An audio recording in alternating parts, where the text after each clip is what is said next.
An AV canal is a defect that children are born with where the center part of the heart is missing. In other words, where the valves come together at the septum, the muscle that divides the heart into two chambers, is disconnected in some way.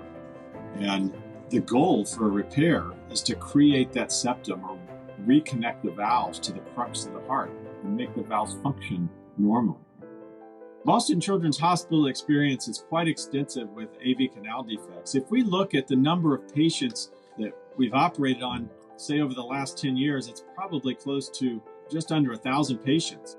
So with that experience, we've been able to develop new techniques over the years. So it's really allowed us to repair and reconstruct many of these AV canal valves that historically weren't able to be completely repaired. We have patients that are referred from all over the country. In fact, we often see patients from different parts of the world. Patients undergoing AV canal repair are anywhere between 3 and 6 months of age at their initial repair. And then in terms of the patients that we are referred for reoperation, they come anywhere from pretty much immediately after the repair all the way up through young childhood and young adulthood.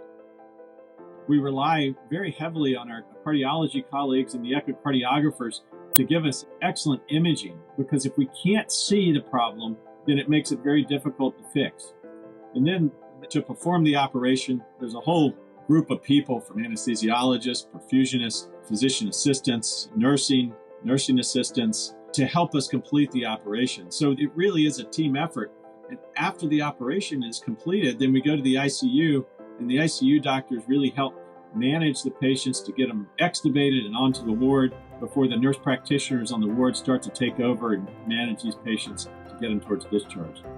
All patients with congenital heart disease have a little bit of a different life expectancy, but the hope is once you repair the AV valve regurgitation, then we can extend their life back to what it would be expected.